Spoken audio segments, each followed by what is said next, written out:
All right, welcome back. Um, I'd now like to share with you some a, how to journal. And first, I'm going to give a couple tips on actual Google Drive. So, if we go open up a page for Google Chrome, we open it up, and then there's the waffle. Make sure that we're in the right Google account. So that's this one, and then we have the waffle. Remember, you click on the waffle, and then we go to Drive. We click on Drive, and then it's already signed in, and I go to my Google Drive. Some things that I'd like to share with you. I'm going to pretend like you're my students because I've done this many, many times.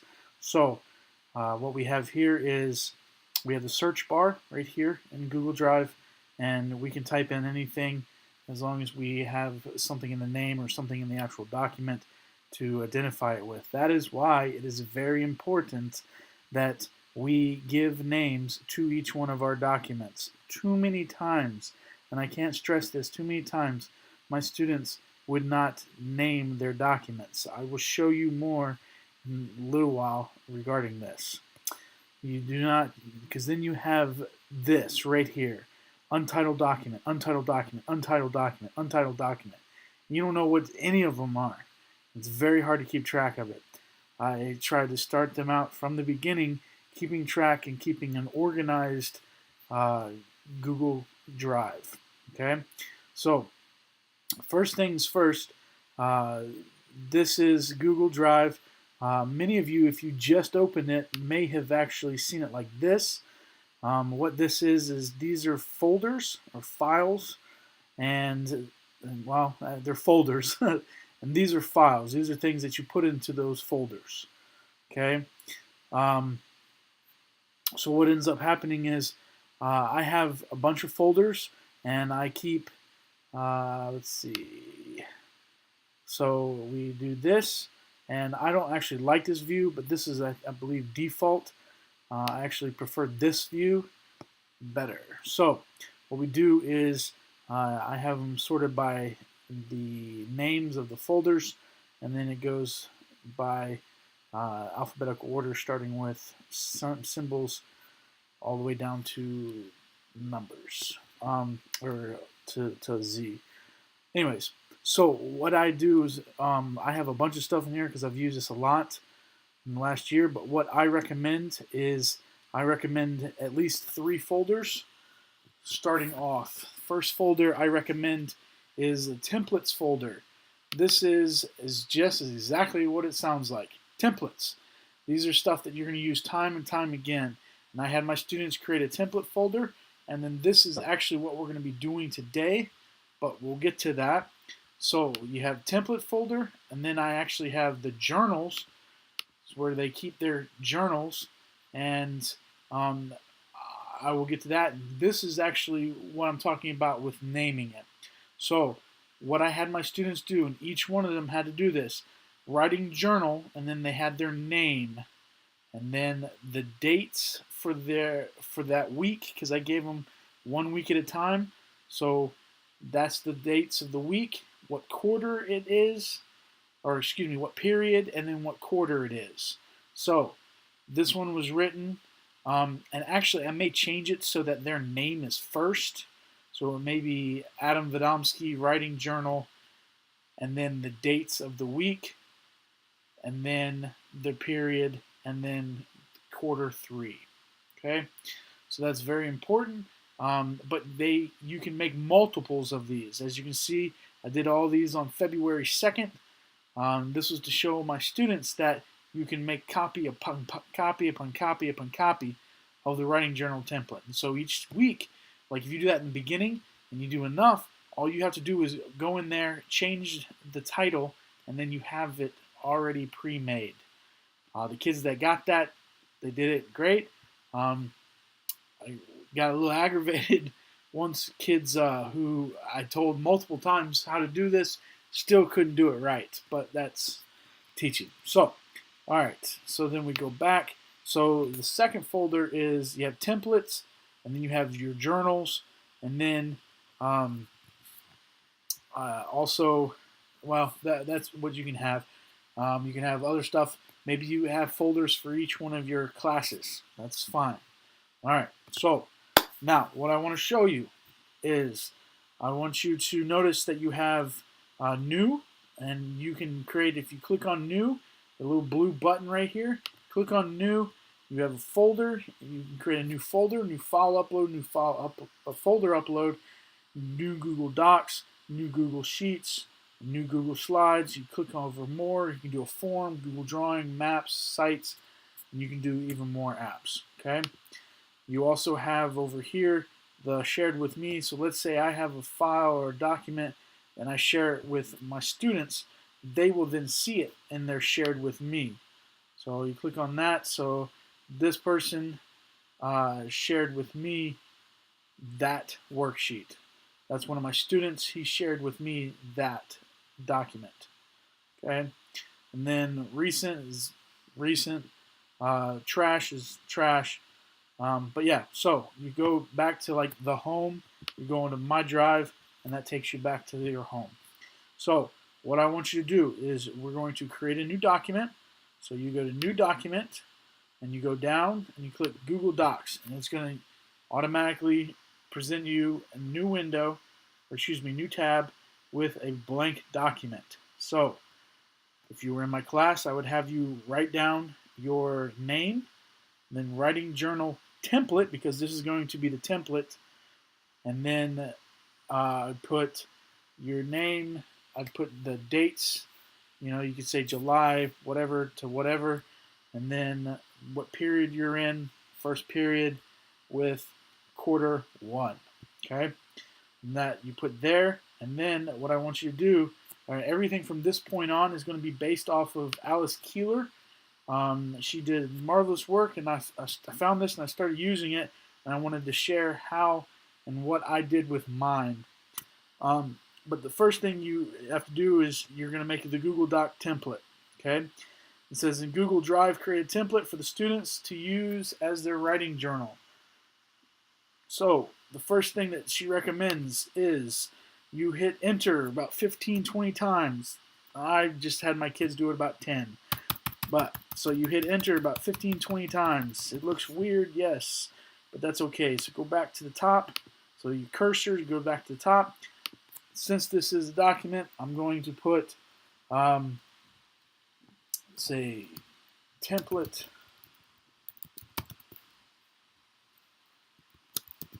Adam Adamski. Let's just Adam V. Date,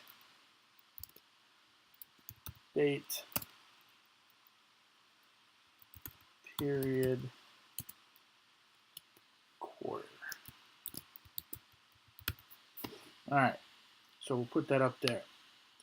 All right, so now we've already, remember, so first thing you do is you have all those there. Now, this is something that you're going to need to learn and understand. See this normal text box right here.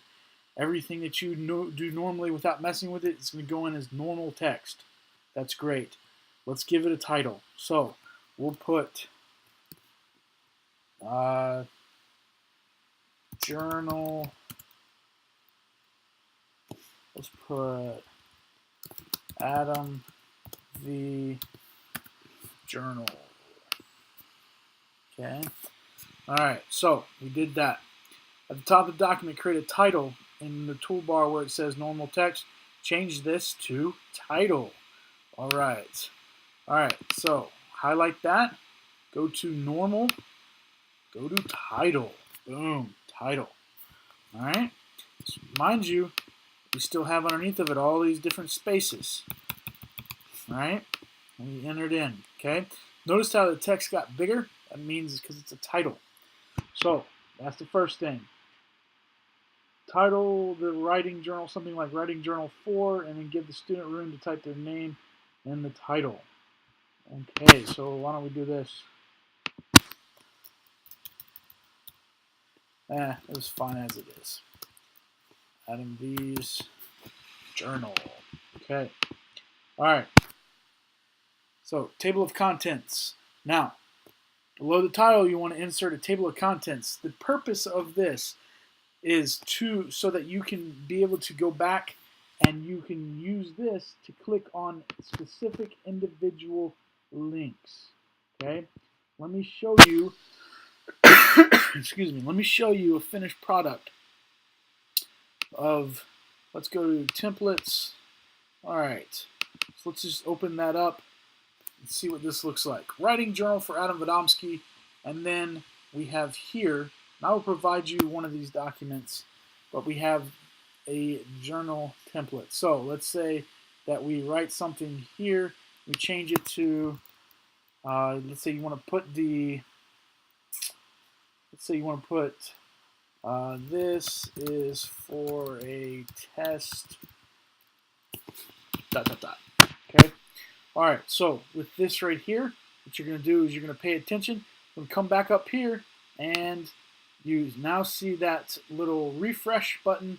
You hit it, and now that is the heading of this journal entry. And then underneath of it, you write blah blah blah blah blah blah blah blah blah blah blah blah blah blah.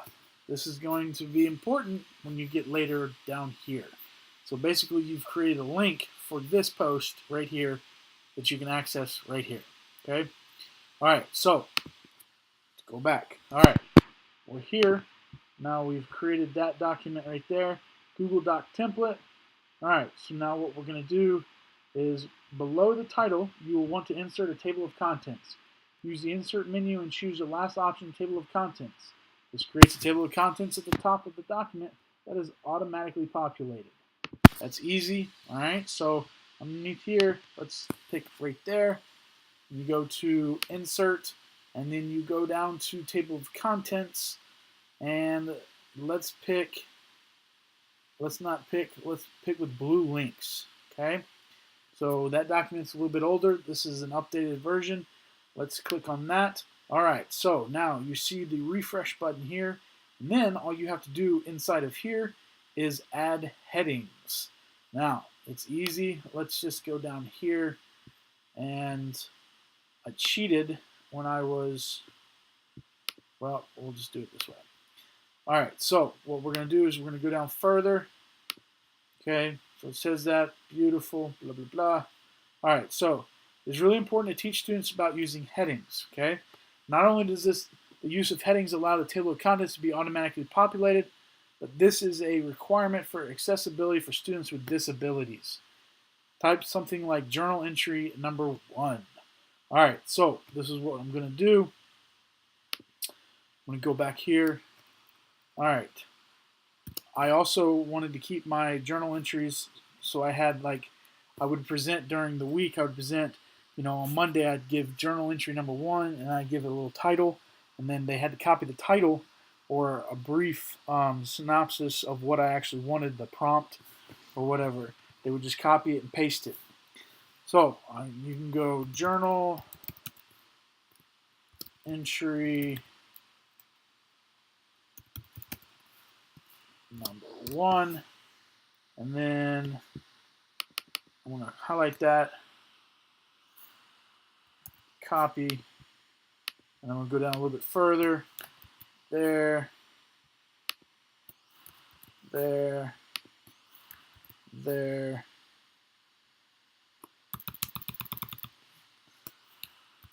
there.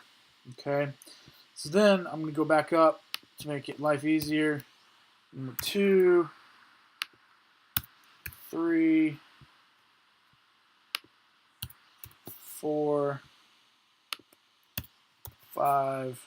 Okay, and I want a little bit more space in between each one. Now, the magic hasn't happened yet, but I'll show you the magic. Okay, so this is where the magic happens. So I'm going to now come highlight that. All right, I'm going to now turn that into heading number 1. Okay, and highlight that. I'm going to pick heading number 1 as well. Heading number 1. Heading number 1. heading number 1. Okay, so now each one of those are like that. Now what you're gonna do, check this out. This is where the magic happens. See that refresh button? You ready? All right, so here we go. Click on it, boom, table of contents. So anything you add. So let's say we need to get to journal number 5. Remember, it's down here. You don't have to scroll down there. You just click on that bad boy. And then, well, you can get the link right there. Boom, there. Didn't have to do anything, okay? All right, so what I did is, let me see if I can find,